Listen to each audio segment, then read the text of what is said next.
The oak-paneled room was too quiet. The only sound was the shuffle of papers and the shallow breathing of greedy men. My father sat at the head of the table as though he were still king of something. My brother leaned back in his chair, smug, already imagining the spoils. When I rose from my seat, my father's eyes cut into me. "You're just a waitress," he sneered. "Shut up and sit down." His voice carried the same venom I'd heard my entire life.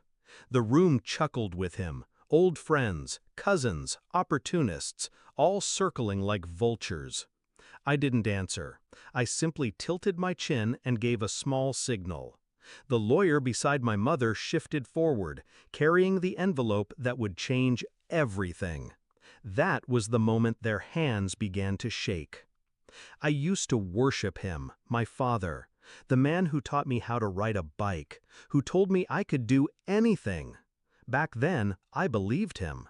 But words are cheap, especially from a man who built his empire on control, manipulation, and fear. The older I grew, the clearer it became. He valued sons, not daughters. He valued obedience, not individuality. And when my mother's illness hollowed her out, he didn't sit by her side. He made jokes about her weakness.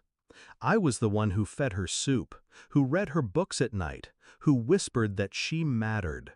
And maybe, somewhere deep down, he hated me for that, because I was proof of how small he really was. I noticed it first in the way he and my brother spoke when they thought I wasn't listening. Phrases like, "clean split," "the assets will stay with us," "she doesn't need to know." Then came the whispers at family dinners, cousins nudging each other, calling me the outsider. And finally, the blow. I found out the original will left everything to them, my father and brother. Not a penny to my mother, not even a mention of me. I didn't scream, I didn't beg.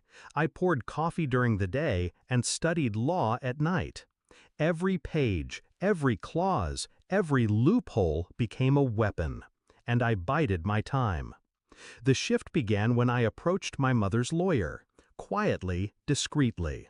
She was frail then, my mother, but her mind was sharp. I told her what they had planned. I asked her what she wanted. Her answer was simple: "I want you to have what I was denied." Together, we drafted a new will, ironclad, buried under legal armor they couldn't pierce. We filed it silently, under confidentiality orders, sealed until her death.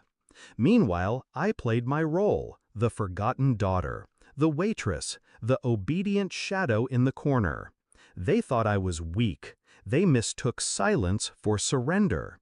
And that was their fatal mistake. Back in the room, my father leaned forward as the lawyer unfolded the pages. His arrogance faltered as her voice echoed across the table. "This is the most recent, legally binding testament of the late Mrs. Callahan." The words landed like knives. My brother's smirk disappeared. My father's face flushed, his jaw twitching as he realized control was slipping from his hands. The clauses were read aloud. Every estate, every business share, every account transferred to me. Safeguards embedded to prevent challenges. Penalties for interference. Detailed provisions that stripped them of power. I didn't move. I didn't smile. I just watched their world collapse piece by piece, like a tower of cards under the weight of truth. My father slammed his fist on the table. "This is a trick, a fraud!" His voice cracked, betraying the first tremors of fear. The lawyer calmly slid over the signatures, the notary seals, the recordings. Proof stacked so high even he couldn't tear it down. My brother shouted something incoherent, his hand gripping the table's edge until his knuckles whitened. He looked at me like I had stolen his birthright. But the truth was simpler. They had stolen from my mother for years. I had merely returned what was hers, what was rightfully mine. The silence after the reading was heavier than any scream. I remember my father's eyes then. Not angry, not even disappointed, just afraid. For the first time, the man who ruled everything realized he had no power here. His empire, his wealth, his control, all gone. And me? I was no longer the waitress in their story.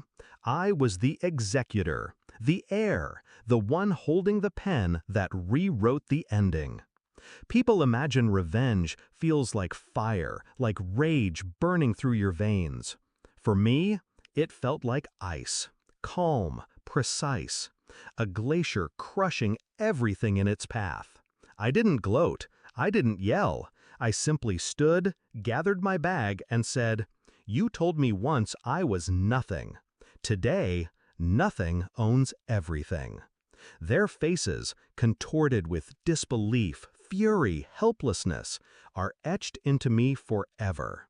That night, alone, I poured myself a glass of wine and read the will again under the soft glow of the lamp. Every line, every word was a monument to patience, to restraint, to justice served cold. I thought about my mother, about the way her hand